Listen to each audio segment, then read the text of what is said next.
Estão conseguindo me ouvir bem? Sim. Sim. Pedro?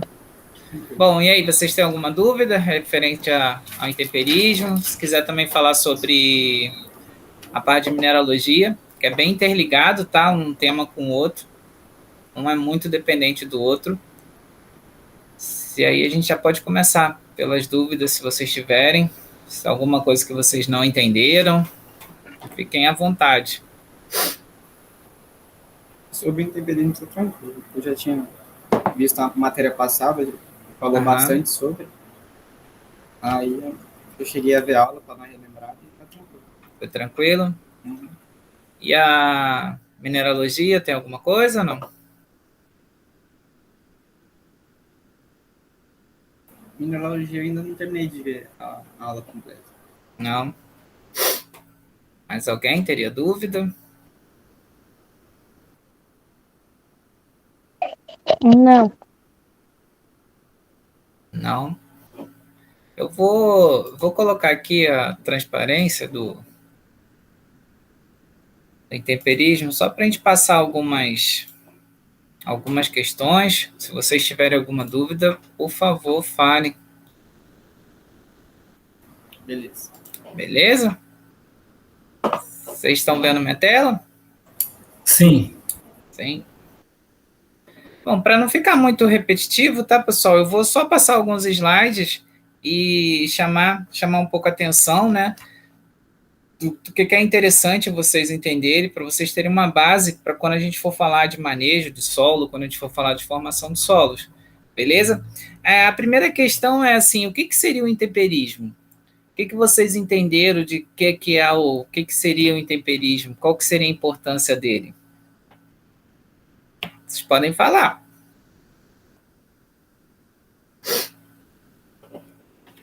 Ninguém vai falar? Não, é esse conceito aí mesmo. Olá, Seria o professor. quê?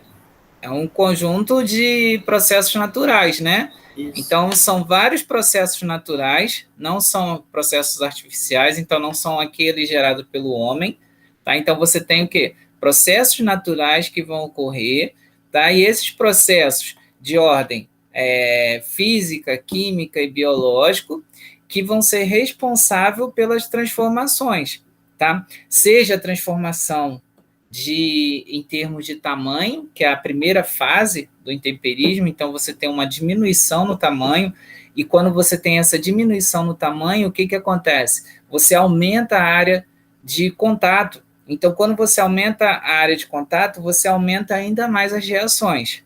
Depois desse processo em que vai ocorrendo a diminuição do tamanho, vai ocorrer também o quê? O processo químico. Vai ocorrer a alteração da estrutura química desses minerais. Tá? Então, você vai ter um mineral deixando de ser um mineral primário, com uma certa estrutura, tá ok? E aí, essas reações químicas vão ocorrer e vão transformar esses minerais em uma outra estrutura, tá? E aí a gente tem a transformação, então, dos minerais tidos como primário para minerais secundários. Lembrando, quando a gente fala em minerais primários, a gente também pode fazer uma classificação em função do seu tamanho. Tá? Então, você tem minerais primários ali no tamanho da fração areia e fração silt, e minerais secundários na fração argila. Tá ok? Dúvidas com relação a isso? E a gente também tem o quê?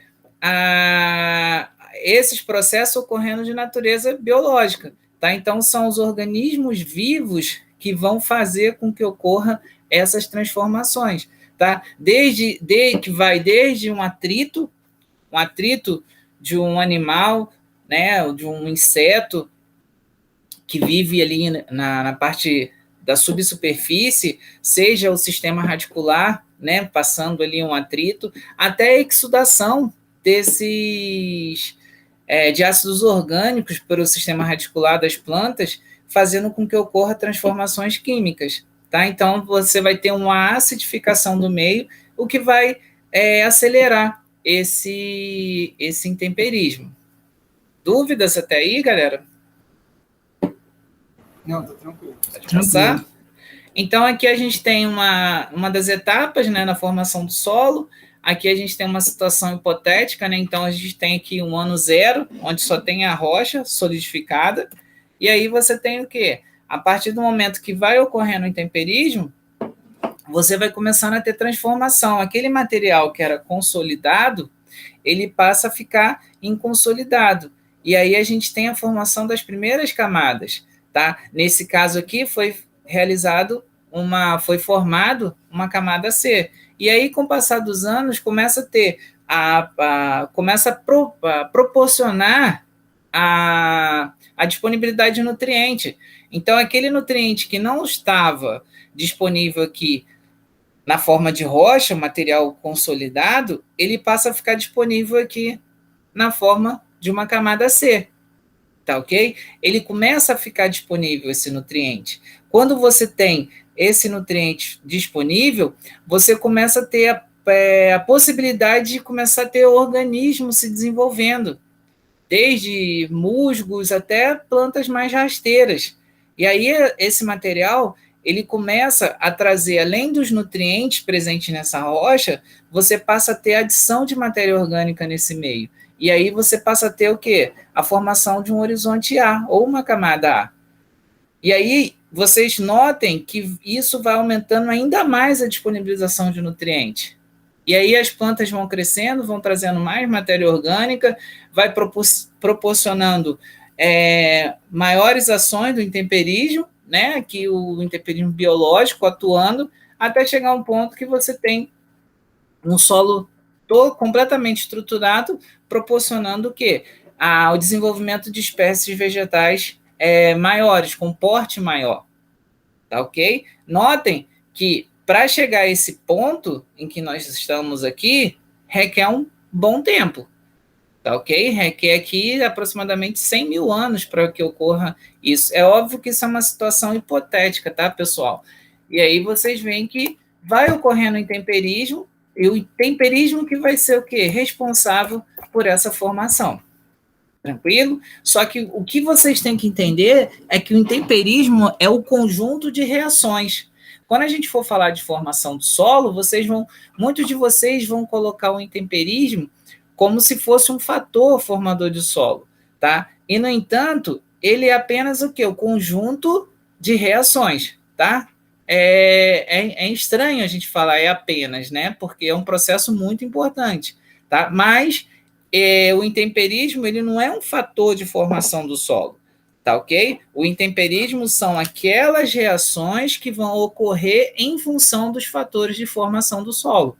Tá? Isso, quando a gente for falar de fatores de formação, vocês vão entender um pouquinho melhor. Beleza, galera? Aqui nós temos dúvida? Alguém quer falar? Pode interromper a qualquer momento, tá, pessoal? E aí, esse intemperismo, a gente falou no slide anterior que está sendo em função ali do tempo, mas não é apenas o tempo. Existem fatores que vão acelerar ou diminuir as reações intempéricas. Tá ok? Então, existem esses fatores. E aí, um deles, por exemplo, é o material de origem. Então, você vê aqui algumas rochas e você vê pouca formação do solo. No entanto, você tem outros solos que você não consegue observar a presença de rocha. Tá? Você vê o solo completamente formado. Então, você consegue observar essa diferença em função do quê? Em função das ações dos agentes intempéricos. Tá? Aqui, no caso, você pode ter tanto o material de origem quanto o clima, favorecendo o pouco intemperismo nessa área. Você vê que o solo é pouco profundo, quando comparado com essa situação. Tá? Como também vocês veem nessa terceira situação, que é uma situação bem mais parecida com a nossa realidade, né? Áreas planas, profundas, formadas principalmente pelos latossolos. Tá? E qual a importância disso? É só vocês verem, tá, ok? Vocês verem que nós temos grandes extensões o quê? De terras onde são cultivadas, tá? As principais commodities brasileiras. Tranquilo? Como produção de grãos, produção... muitas dessas áreas é produzido também o gado. Tá ok? Alguma dúvida com relação a isso? Ô, professor, eu levantei a mão, mas eu ia falar sobre o que eu anotei aqui. Tipo assim, eu anotei que quanto mais intemperizado for o solo, maior será seu volume e menor será sua fertilidade. E Uhum. aí, tipo, vai meio que contra, né? Essa área de pedra, por exemplo, ela tá pouco intemperizada e aí não tem, Sim, tipo, tanta fertilidade. Mas aí mas depois eu fui mais pra frente, que eu ia é por causa da lixiviação causada no intemperismo, né? com certeza. Eu vou pedir para vocês que, como eu estou enxergando minha tela, eu não estou vendo a tela de vocês. Então, assim, ao invés de vocês levantarem a mão, vocês podem falar, professor, eu tenho uma dúvida, beleza? É que eu não consegui, eu não estou enxergando a tela de vocês. Beleza. Beleza? Mas aí vocês interrompem. Mas o seu pensamento é justamente esse, tá? Aqui a gente tem o quê? Um intenso intemperismo. E aí esse intenso temperismo vai ter como consequência o quê? Uma grande lixiviação de base. Se você tem uma grande lixiviação de base, o que vai acontecer com o seu solo? Seu solo vai ser fértil ou vai ser pouco fértil? Vai ter poucos nutrientes? Poucos, né? Mas Poucos assim, nutrientes. E se você pensar, se ele tem poucos nutrientes porque ele lixiviou a base, como que vai ser o pH desse solo? vai ser ácido, né? Vai ser ácido, isso aí. Então vocês têm que sempre trabalhar com a questão causa-consequência. Você tem uma causa e dessa causa você vai ter uma consequência. Por exemplo, você tem uma causa. A causa é o quê? O intenso intemperismo. Qual vai ser a consequência? A lixiviação de bases. Você vai ter agora a causa, a lixiviação de bases. Qual vai ser a consequência? pH ácido. Uhum. Beleza? Você quer falar Beleza. mais alguma coisa? Fica à vontade. Não, era só isso mesmo. Tá? Porque o objetivo dessa aula, galera, é assim, é a gente discutir, tirar dúvidas, a gente poder falar um pouco mais, tipo, tentar aprofundar mais um determinado ponto, porque, como eu falei para vocês, não tem muito sentido eu ficar dando aula 2, 3 vezes, você já está tudo lá no sistema. Uhum. Beleza? Eu achei que essa aula ia ser sobre mineralogia. Mas a gente pode falar de mineralogia, porque a mineralogia, na semana passada, quando a gente foi falar de temperismo, teve o ponto facultativo. E aí a Verdade. gente não teve o encontro. Uhum. Então, assim, a gente vai falar, e aí, assim, pode ficar tranquilo que a gente vai falar também sobre mineralogia. Tá. Não, beleza. Beleza? Que a mineralogia, se vocês forem ver, ela é muito influenciada por conta do quem? Dos agentes intempéricos. Se você tem o intemperismo muito intenso, aqui você tem argila, tá ok? E esse intemperismo muito intenso, você vai ter um determinado tipo de argila nesse solo. Tá? Então, às vezes, você tem um solo argiloso e a CTC desse solo vai ser baixa, que é o que acontece na maioria dos solos na região do Cerrado. Por quê? Porque a maior parte desses solos, eles apresentam em sua constituição mineralógica os argilominerais do tipo 1:1 e os óxidos, óxido de ferro e óxido de alumínio. Professor, o senhor falou ali que eu não posso falar que o intemperismo é um agente de formação do solo, mas eu posso falar que os materiais de origem, os minerais, as rochas... Vão influenciar no intemperismo. Mas eles ainda não são os fatores de formação? Esses são os fatores de formação. Tá. Uhum. Tá? Então, material de origem, o clima, o relevo, os organismos e o tempo. Esses são os fatores de formação do solo. E que, por sua vez, vão influenciar os agentes intempéricos. Beleza? Uhum. Galera, aí a gente pensa assim, então eu tenho um solo bom, que seria esse caso aqui, e eu tenho um solo ruim, que seria essa situação aqui, onde tem bastante rocha. Naturalmente, a gente falaria isso. Concordam comigo? Eu tenho um solo argiloso, esse solo argiloso vai ser um solo o quê? Bom. Eu tenho um solo arenoso ou com uma grande quantidade de fragmento de rocha, uma grande quantidade de rocha, eu teria um solo o quê? Ruim. Correto? Só que assim, se vocês lembrarem das primeiras aulas, vocês vão ver que eu não concordo. Eu, particularmente, eu não concordo com o termo solo ruim. Não existe solo ruim. Existe o quê? O manejo. O manejo errado ou o manejo equivocado. Tá? É óbvio que se eu tiver essa situação aqui, eu não vou plantar soja, eu não vou plantar milho, eu não vou plantar cana-de-açúcar, eu não vou plantar algodão. Como nessa situação aqui também, não é favorável para o plantio, por exemplo, de uva. Então, a gente tem um exemplo, eu gosto de colocar... esse vinho aqui, ele vem de uma região da França e é um dos melhores vinhos que existem no mundo. E aí, para vocês terem ideia, olha só o preço dele. Tá? Não é um preço barato, ele também não é o mais caro, mas em compensação também não é o mais barato. Tá ok? E olha só onde que ele é cultivado. Nessa região aqui da França. Tá? E aí, olha aqui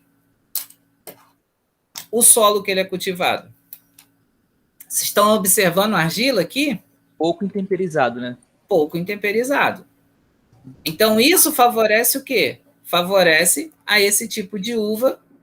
Você vai ter o quê? A formação desses vinhos. E aí vocês começam a perceber que, dependendo do solo que vocês tenham, vocês devem obter o quê? O manejo correto para esse solo. Tranquilo?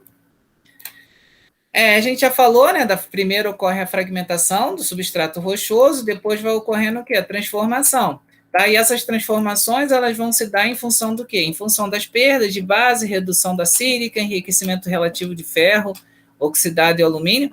Por que existe um enriquecimento relativo? Por que ele é relativo? Não tem a entrada, não vai ter a entrada, não terá a entrada de ferro e alumínio. Só que você tem o quê? A perdas de sílica. Você tem a perda de outros elementos presentes no solo. Tá? Imagina vocês terem 100 ferro, tiver 100 num total de 200 elementos.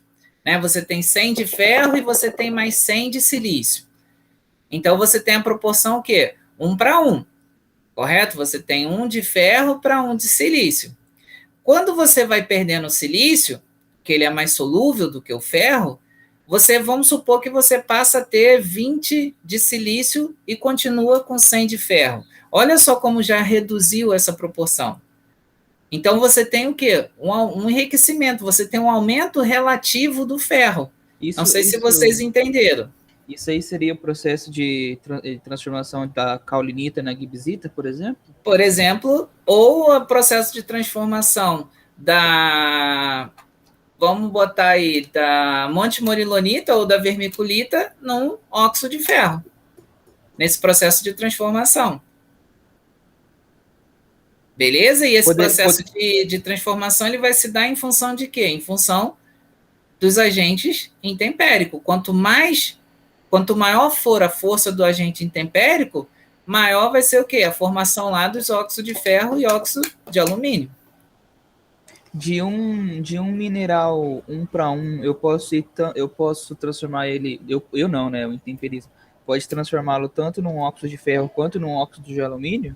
Com certeza. Ele vai ser um óxido de alumínio. Ele vai ser um óxido de alumínio se você tiver uma grande quantidade de alumínio.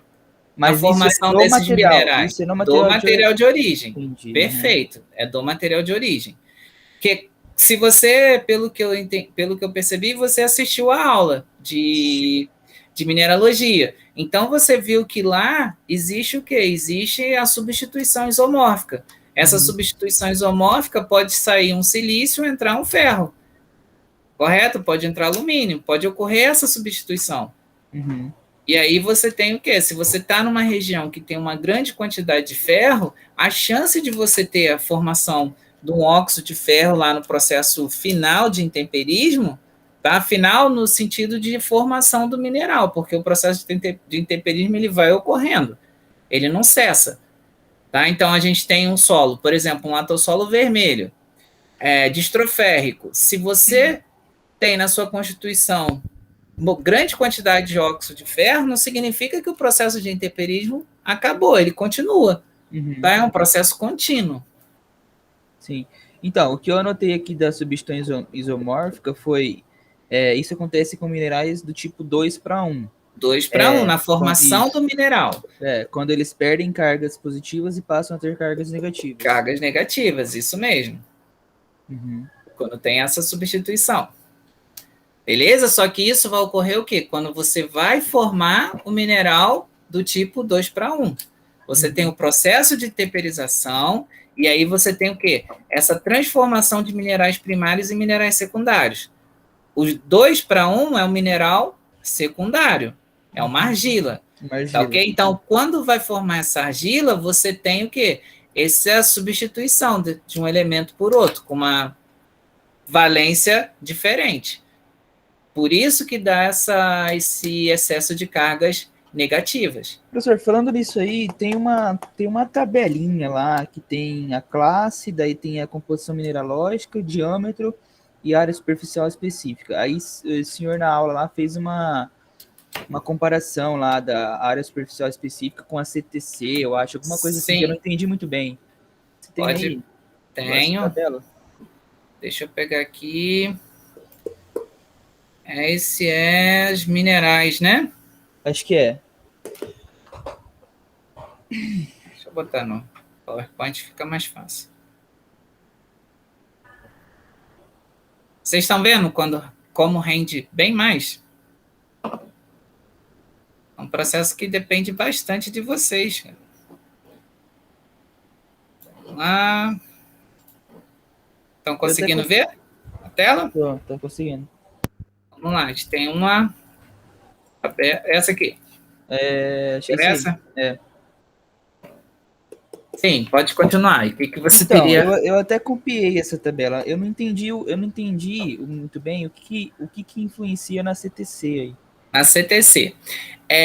Quanto menor for a partícula, maior vai ser sua área superficial específica. Uhum. Isso você entendeu? Sim. Então, assim, quanto maior for a área superficial específica, você vai ter o quê? Uma maior CTC. Tá ok? Então, assim, a gente vai conferir o quê? Ó, por exemplo, eu tenho areia. A areia, ela tem um diâmetro que vai de 2 a 0,05 milímetro. Tá? Vamos trabalhar com areia uma coisa só, tanto a grossa quanto a fina. Então, você tem uma variação ali em torno de 0,01 a 0,1, área superficial específica. Quanto maior for esse valor, significa o quê? O que dá esse valor? Por exemplo, olha só a areia fina, 0,1. O que significa isso? A cada grama de areia fina, eu tenho 0,1 metro.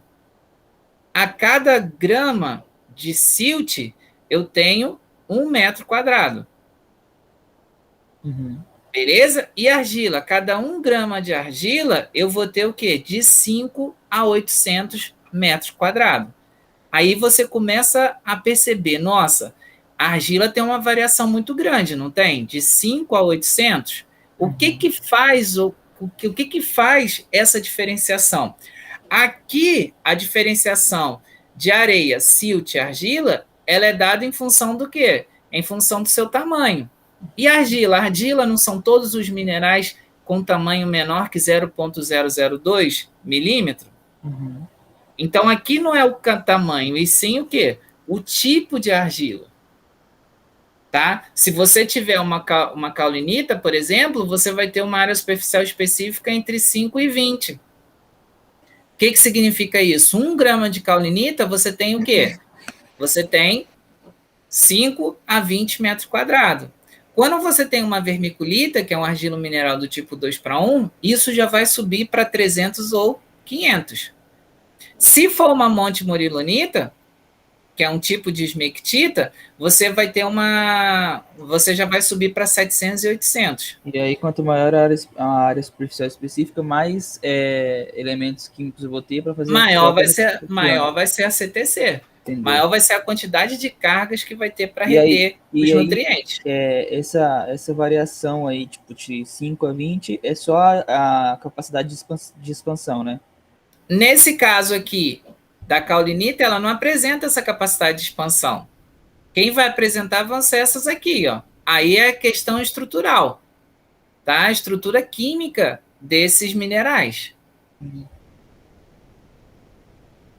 Tranquilo? Aqui a vermiculita e a monte-morilonita, ela tem a capacidade de expansão. Então, você tem o quê? Você tem uma maior área superficial específica. Para você ter uma ideia, vamos supor Quando a gente tem a formação, deixa eu ver se eu tenho uma... Aqui. Quando a gente tem a formação, vamos supor, você tem a rocha aqui, correto? Essa rocha passou por processos intempéricos, teve um intemperismo, correto? E aí, essa rocha, parte dela, vamos supor, ela vai formar o solo. Tranquilo? Parte desse solo, você tem minerais primários, mesmo tendo intemperismo, porque esses minerais primários são aqueles que são resistentes ao intemperismo, como, por exemplo, o quartzo. E você tem os minerais secundários. Mineral primário, eu tenho o quê? Areia, e eu tenho silt. Opa, eu tenho silt. Minerais secundários, eu vou ter quem? As argilas.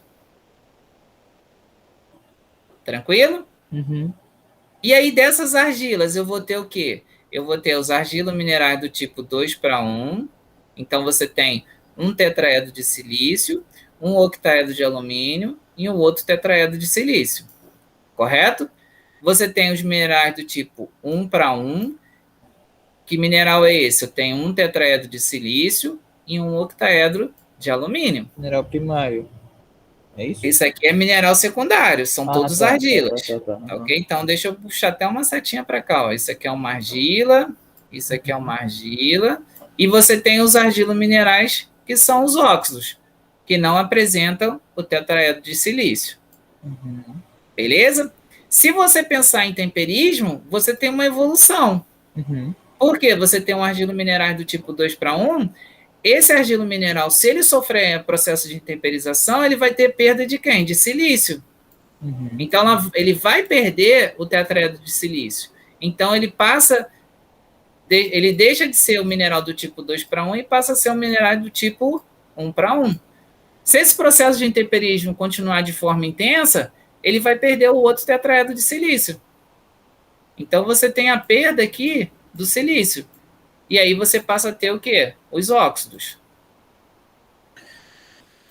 Beleza? Então, tipo, já que os óxidos já são um material bem intemperizado, Sim. então eu posso, tipo, a maior parte do nosso solo aqui, da nossa região, é composto constituído por óxido. Só que essa situação aqui, ó, 1:1 em óxido, isso aqui, o intemperismo já é o quê? Bem elevado. Então, nossos solos, eles têm uma constituição elevada de óxido e caulinita. Não se esqueçam da caulinita. O que você pode afirmar? Que vai ter baixa quantidade do quê? De 2:1. Por conta do intemperismo intenso. Se o intemperismo não for intenso, aí eu tenho o quê? Os argilos minerais do tipo 2:1. Aqui no Mato Grosso, vocês acham que o intemperismo é intenso ou pouco intenso? A intensidade é baixa ou alta? Eu acho que é intenso. É intenso. Beleza, ele é intenso. Porque tem grande quantidade a temperatura é elevada, a precipitação também é elevada. Né? Que são o quê? São os fatores que vão influenciar no intemperismo químico. Correto? Então, aqui no Mato Grosso, a gente vai ter argilo mineral do tipo 2:1? Pouco. Em que situação que eu posso ter bastante mineral do tipo 2:1? Em camadas muito, muito baixas, muito profundas? Não? Não. Para o intemperismo Em ser solo alto... recém-aberto, no caso? Não. Relevo alto? Relevo alto ou relevo baixo? O intemperismo, ele vai ser intenso em 3 condições. Temperatura elevada, precipitação ou a chuva elevada. Associado a essas duas situações, você tem que ter o quê? Uma alta drenagem. Se você não tiver essa alta drenagem, o seu intemperismo não vai ser intenso. Então, imagina, você tem aqui a Chapada dos Parecis, desce um pouquinho Tangará da Serra, desce um pouquinho Cuiabá, desce mais um pouquinho e você encontra o quê? Aí, galera, o que tem lá embaixo? Para onde toda a água aqui vai parar? Pantanal. Pantanal. Beleza? E aí, o que acontece? O lençol freático está aqui, ó. Não está aqui embaixo? Uhum. Por que o Pantanal inunda? O lençol freático não está próximo da superfície? Sim. Maior quantidade de rios? E aqui no Chapadão? É fácil inundar? Por que não é fácil inundar? A drenagem é alta ou baixa? Alta. E aqui embaixo? No Pantanal, a drenagem é alta ou baixa? Baixa. Baixa. Então, aqui no Mato Grosso, onde que vocês vão encontrar esse argilo mineral? Onde você tem baixa drenagem. E aí, galera, vocês começam a pensar. Vocês já brincaram no brejo? Quando era criança? Já foram no brejo, nessas áreas alagadas? Não, eu não. Ninguém nunca foi? Mas imagina, qual é a cor do solo quando vocês entram nessas áreas alagadas? É escura. É escura. Cinza. Cinza, né? Boa. E aí, quando você pisa, o que acontece com o pé de vocês? Afunda. Afunda. E na hora que vocês puxam o pé, o que acontece com a botina, o sapato ou o chinelo? Fica lá grudado. Fica lá grudado. Perfeito. Então, ele afunda e fica grudado. Por quê? Uma das características desses argilos minerais é o quê? A expansão. Tem a ver com a pegosidade e plasticidade, não? Isso aí, a expansão. Então, você tem esse mineral que ele o quê? Uhum. Ele se expande quando ele está o quê? Úmido. Uhum. Então, ele passa a ficar nesse formato aqui, ó. Ele expande. Beleza? E uma característica desses minerais, quando estão em expansão, é o quê? A plasticidade e a pegajosidade, que são características morfológicas do solo, que vocês vão estudar mais à frente. E aí, se vocês forem ver, você tem minerais que expandem 2:1 e tem minerais que não expandem na presença da água. Correto? E assim, olha o jeito, esse formato aqui, deixa eu mudar até a cor. Opa. Professor, tem uma coisa que eu ainda não entendi naquela tabela. Depois, quando o senhor terminar essa explicação, o senhor volta lá fazendo, por favor? Beleza. Olha só esse formato aqui. Ele é igual a esse aqui? Que por sua vez é igual a esse? Que por sua vez é igual a esse? Uhum. Não, são diferentes. E aí uma metodologia que eu gosto de utilizar para vocês entenderem, mesmo eles sendo as argilas, mesmo todos eles sendo classificados como argila, essa forma estrutural dele faz com que ocorra uma maior ou uma menor CTC. Quando a gente fala de óxido, ele vai ter uma maior ou menor CTC? Maior. Maior CTC, o óxido? Porque a área superficial específica é grande. É grande? Das argilas, ele pode ser maior do que areia, do que silt, mas dentre as argilas, o óxido vai ser maior? Vamos contar aqui, ó. 1, 2, 3, 4. Beleza? Uhum. Vamos lá para a argila do tipo 1:1. Ah, 1, tá. 2, 3, 4, 5, 6. Uhum. Quem tem mais superfície? 1:1 ou óxido? 1:1. 1:1. Aí a gente vem aqui, ó. 1, 2, 3, 4, 5, 6, 7, 8. Uhum. Essa aqui é um 2:1 não expansivo. Uhum. Não expansivo. Beleza? Não Quantos que a gente tem? Tem 8. Eu achei que todos os 2:1 fossem expansivos. Não, existe as micas, né? As moscovitas e as biotitas. Aqui a gente tem o quê? O argilo mineral do tipo 2:1 expansivo, ó. 1, 2, 3, 4, 5, 6, 7, 8, 9, 10, 11, 12. Olha a superfície. Então, isso aqui, ó, faz com que ocorra o quê? Um aumento na CTC. Uhum. Quanto maior a área superficial específica, maior vai ser a CTC, que é aquele quadro lá que eu mostrei para vocês. Uhum. Ah, tá. Beleza? verdade, O que é mais que verdade. você tem Então, dúvida aqui em relação a esse quadro? tem um outro quadro. Vamos lá. Isso aí. Por exemplo, o que eu não entendi é que o mesmo mineral pode variar entre 5 e 20. Por E aí que a qual é essa composição? variação? Aí a composição química. Entendeu? Aí a composição geoquímica dele. Então, assim, você trabalha com essa variação, tá? Apesar de você ter caulinita, o grupo das caulinitas, você tem uma certa variação ali dentro. Uhum. Que, sinceramente, eu não entraria nesse mérito. Quando você for fazer uma pós-graduação na área de solos, aí a gente entraria nesse mérito, tá ok? Ah, entendi.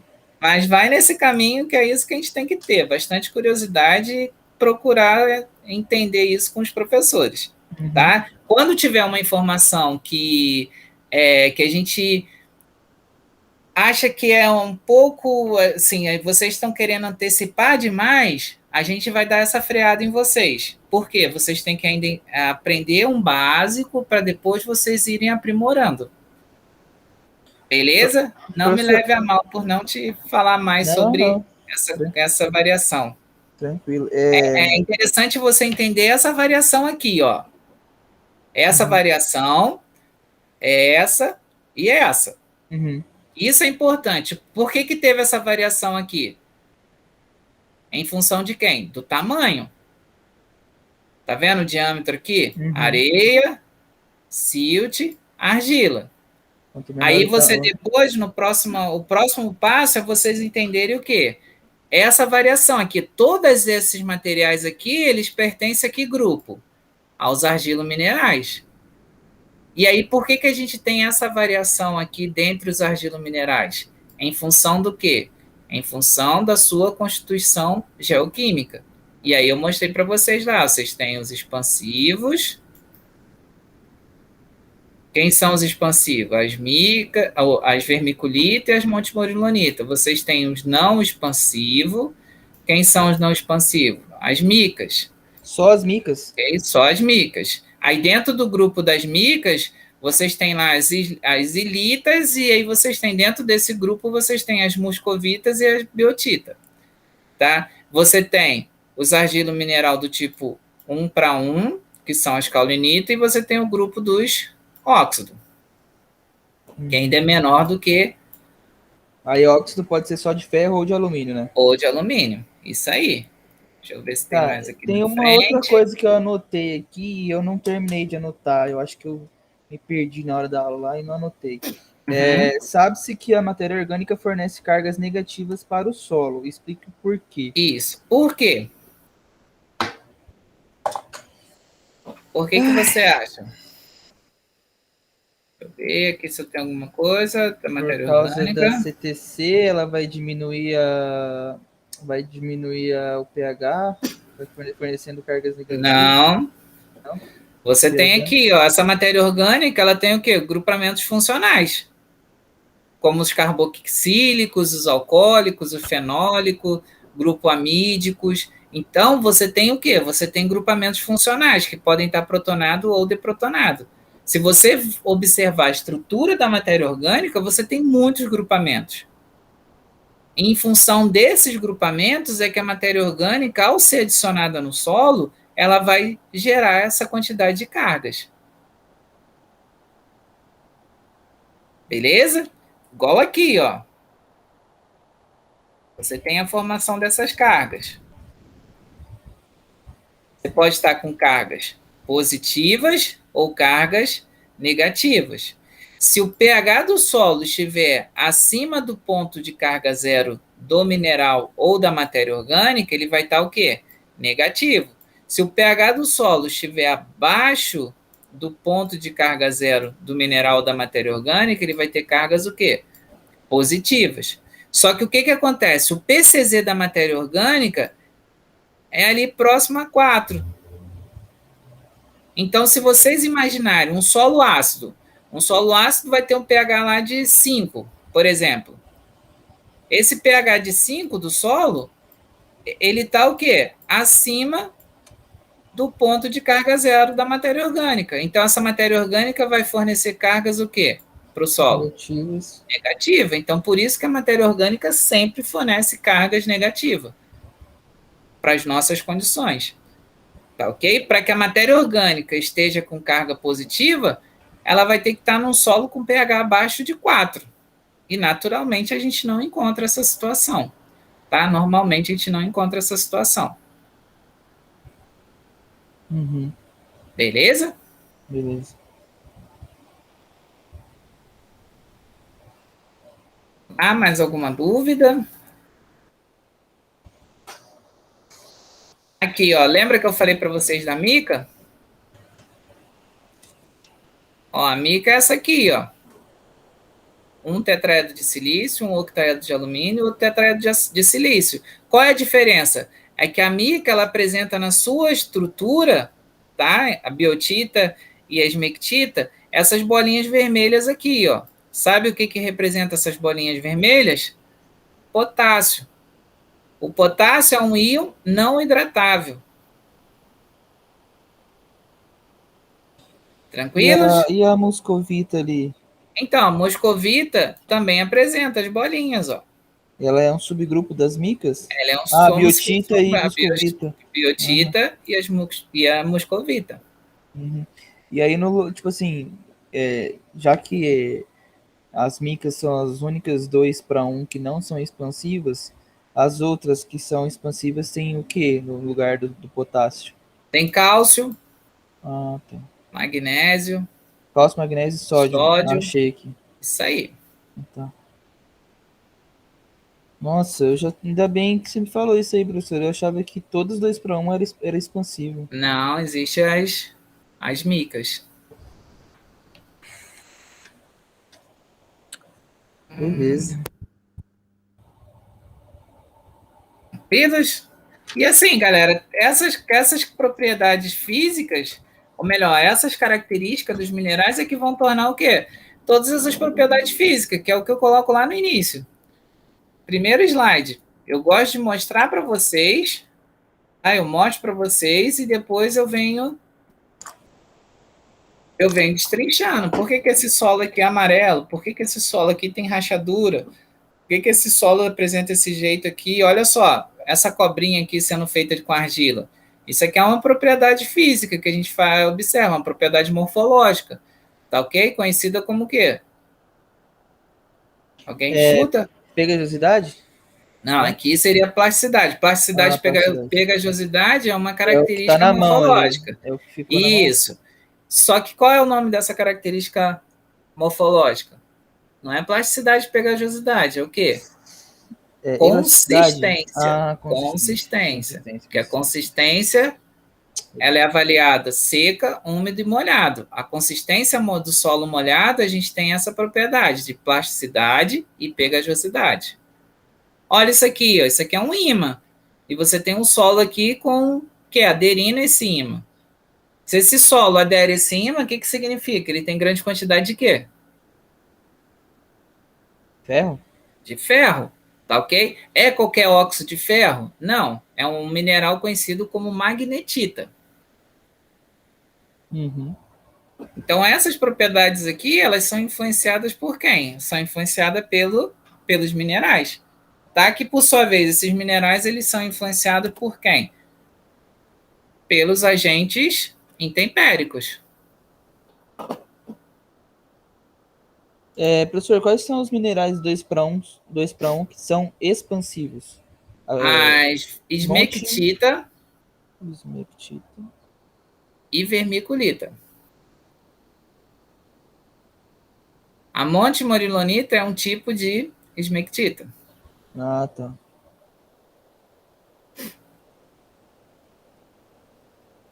Beleza. E ó, galera, vocês veem, você está estudando e aí você vai gerando dúvidas.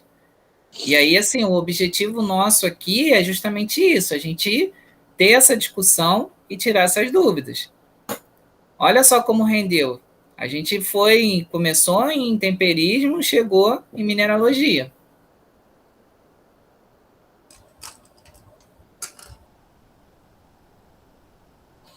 Beleza? Tranquilo, professor. Acho que o que eu tinha de dúvida, acho que era isso. Lembrando que qualquer dúvida vocês podem sempre me perguntar, tá? Eu estou disponível para vocês. Vocês viram a situação que eu mostro no final de intemperismo? Que eu falo lá do dedal de Cleópatra, que é um obelisco, que eles tiraram lá do Egito. Quais são as características do Egito? Esse aí é na aula de intemperismo, né? Isso. Quais são as características lá do Egito? Acho que eu não anotei. Não, mas vamos pensar, não precisa vir nas anotações, não. Vamos pensar lá no Egito. O que lembra vocês?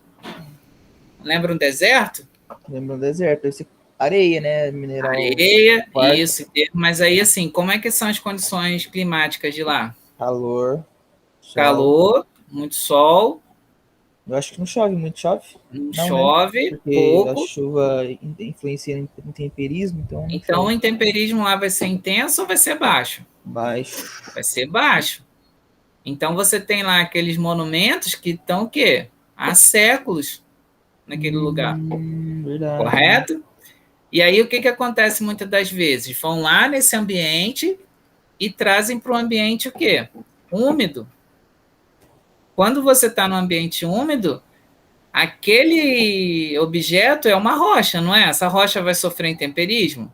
Vai. Então, quando essa rocha sofrer intemperismo, o que vocês vão ter lá no final? Vou mostrar aqui. Você tem lá o objeto, correto? Correto. Muitos e muitos anos, olha lá, todos os aeroglifos lá, todos eles certinhos, né? Aí a gente tira ele e leva para um ambiente o quê? Úmido. E aí o que vai acontecer com os desenhos? Eles vão sumir. Por quê? A rocha vai sofrer processo de intemperização. Olha aí mais uma imagem. Beleza? Uma coisa que também é bem interessante vocês entenderem é isso aqui, ó. A gente tem um gráfico, ele que mostra o quê? A temperatura, a precipitação e a intensidade do intemperismo. Então, você vê aqui, ó, mesmo em temperaturas elevadas, se você tiver uma baixa umidade, seu intemperismo vai ser o quê? Muito fraco. Agora, se você tem uma temperatura média ali em torno de 20 graus, mais uma precipitação acima aqui de 1.200, você vai ter um intemperismo o quê? Muito forte. Então, a combinação da temperatura com a precipitação, ele vai dar o que é? A intensidade do intemperismo. Mas não se esqueçam que precisa do quê? Precisa de uma boa drenagem. Se você não tiver essa boa drenagem, o intemperismo não vai ser tão intenso. Beleza? E aí você vê esse outro gráfico aqui, esse outro esquema com o mapa do Brasil, com a intensidade do intemperismo. Você vê que a maior parte do Brasil, a intensidade do intemperismo é qual? Forte. Forte. Beleza? A gente tem um ponto aqui, ó, que o intemperismo é muito fraco. Por que a gente tem esse intemperismo fraco aqui? Pouca chuva. Pouca chuva. Isso aí, a temperatura é elevada, não é? Uhum. Só que a precipitação é o quê? Baixa. Baixo. Uhum. Aqui embaixo, a gente tem grande quantidade, um intemperismo de fraco a moderado. Por quê? O que a gente tem aqui embaixo? Chove bem, mas a temperatura é baixa. A temperatura é baixa. Além disso, nós temos grande quantidade de serras. Uhum. Correto? Que o relevo também vai influenciar nessa intemperização. A altitude aqui também é diferenciado. Você tem regiões de mais altitude. Beleza? Beleza. Isso aqui é bem importante vocês entenderem. Mais alguma coisa? Acho que... Vamos olhar aqui. Aqui, esse também aqui é interessante vocês entenderem, né? Você tem a rocha, e a profundidade do solo. Tá ok? A profundidade do solo em função do quê? Em função da latitude. E por que em função da latitude? Porque dependendo da latitude onde vocês vão se encontrar, você vai ter o quê? Indo do Ártico, clima temperado, um clima desértico e o clima tropical. Então você tem o quê? Você tem um aumento de temperatura, né? Você tem uma baixa temperatura e uma baixa precipitação no Ártico. Quando você vai para o clima temperado, você tem o quê?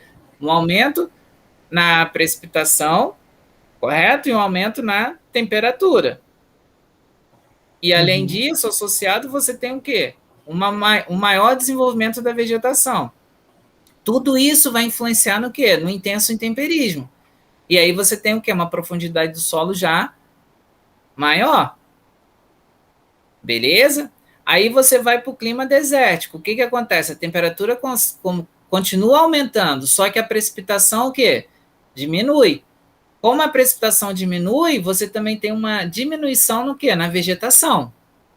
Então você tem o quê? Uma diminuição na ação intempérica. Se você tem uma diminuição nessa ação intempérica, como que vai ser a profundidade do solo? Raso. Vai ser menos profundo. Menos profundo. Aí você vai para o clima tropical. Aí você, quando chega no clima tropical, você tem o quê? Uma uma temperatura alta, você tem uma alta precipitação e você tem um alto desenvolvimento das plantas. Aí é perfeito. E aí, galera, quando você vê, olha a profundidade do solo. Tá? Mas nunca se esqueça que são essas características associadas sempre ao quê? Uma drenagem. Beleza? Porque se não tiver drenagem, não vai ter perda. E eu sempre gosto de dar um exemplo se a gente montar uma pizzaria. A gente produz 100 pizzas. Se não vender nenhuma pizza, tem necessidade da gente produzir mais? Não. Não, porque não está vendendo, não está tendo saída. Agora, se a gente produziu 100 pizzas, vendeu 100 pizzas, o que vai acontecer? A gente vai produzir mais. E quanto mais sair, mais a gente vai produzindo. É isso que acontece com o intemperismo. Se você não tiver perda, a velocidade do intemperismo ela vai diminuindo. E aí essa perda ela vai ser influenciada por quem? Pela precipitação e pela associada ao quê? A drenagem.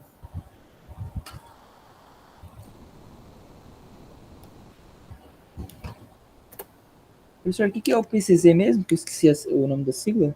Ponto de carga zero. Sim. É o que? É o somatório de todas as cargas. Então, você tem cargas positivas e cargas negativas. O somatório dessas cargas vai ser igual ao quê? A zero. Se você aumenta o pH, você vai ter o quê? Um aumento nas cargas negativas. Se você tem uma diminuição do pH, você vai ter um aumento de cargas positivas. Beleza? Isso aqui, né? Isso. É da matéria orgânica lá. Aqui. É. Ponto de carga zero. Então, o somatório de cargas aqui vai ser igual a quanto? Zero. Se o pH estiver alto, né? O que significa esse pH alto? Ele está acima do ponto de carga zero. Se ele estiver acima do ponto de carga zero, carga negativa. Se ele estiver abaixo do ponto de carga zero, cargas positivas.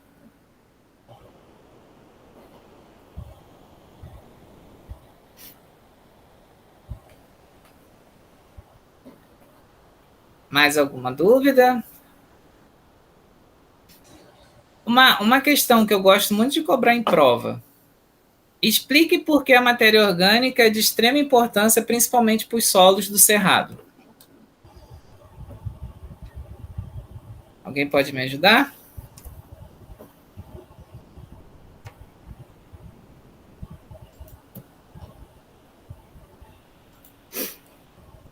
Alguém chuta? Solo do cerrado é ácido, né? Solo do cerrado é ácido.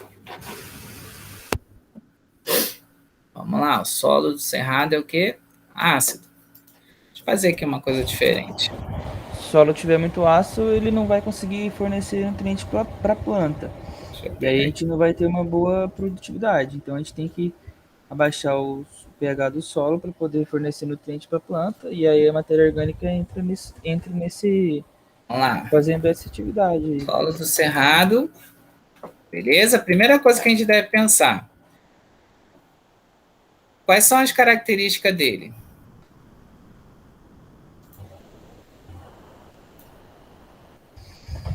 Quais são as características do solo do cerrado? Ácido? Correto? Uhum. O que mais?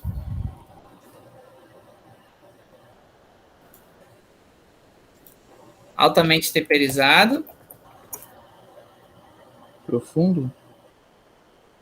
Profundo. Beleza? E aí, qual vai ser a consequência disso? Se a gente pensar assim, quais são as características que favoreceram a formação desse solo? Ele vai ser bastante lixiviado também, né? Porque você falou que quanto maior o intemperismo, maior a lixiviação. Então, eles são altamente temperizados, correto? Altamente temperizado porque a temperatura é alta ou baixa? Alta. Alta. Precipitação? Alta. Precipitação. Chuva, né? Alta. Opa. Chuva alta.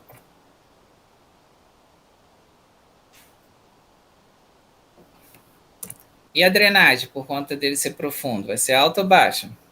Alta. Drenagem alta. Então, como característica disso tudo aqui, a gente tem o quê? Um alto intemperismo. Correto? Correto. Sim ou não? Boa. E aí, se ele tem um alto intemperismo, vocês acham que ele vai ter o quê? Em termos de argila?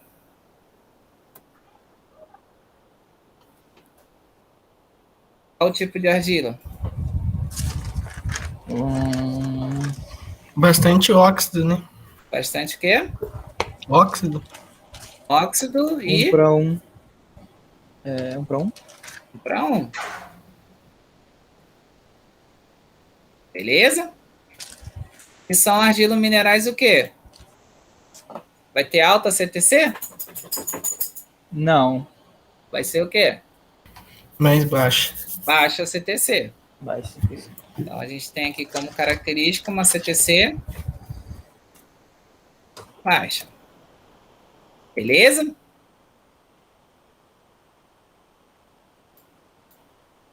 Aí a gente fala para vocês o quê? Para a gente melhorar essa CTC, em função dessas características, a gente tem que aplicar o quê?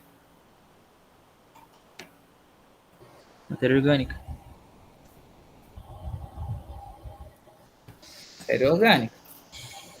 Então, por que a matéria orgânica é de grande importância, principalmente para os solos do cerrado? Solo do cerrado, baixa CTC por conta do quê? Formação, você tem grande quantidade de argila minerais do tipo óxido, do tipo 1 para 1. Por que disso? Por conta do alto intemperismo. Tá? Além disso, você tem o quê? Solos ácidos. Esses minerais aqui, eles vão estar carregados positivamente ou negativamente? Vão estar com cargas positivas. Então, se eu quero formar carga negativa, se eu quero aumentar a CTC desse solo, eu tenho que adicionar o quê? Matéria orgânica, que mesmo sendo adicionada nesse solo ácido, essa matéria orgânica ela vai fornecer cargas o quê? Opa! Negativas. Cargas. Cargas negativas.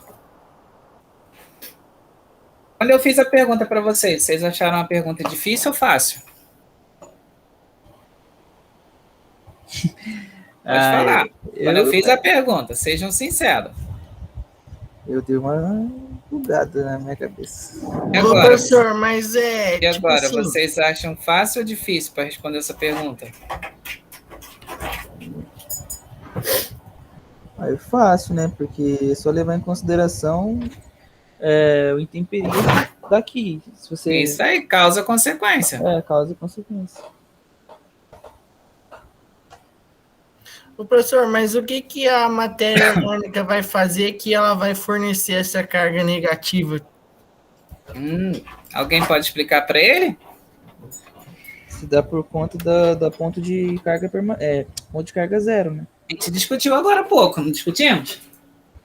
porque o pH do solo vai ser maior do que o ponto de carga Zero da matéria orgânica. E essa e matéria orgânica, ela apresenta o que na sua constituição? Esses grupamentos funcionais. Isso. Beleza? Beleza. Ó, geralmente nas minhas provas, o que eu faço? Saber que a matéria orgânica fornece carga negativa, todo mundo sabe. O que eu vou perguntar para vocês? É justamente isso. O porquê. Beleza? Uhum. Mais alguma dúvida?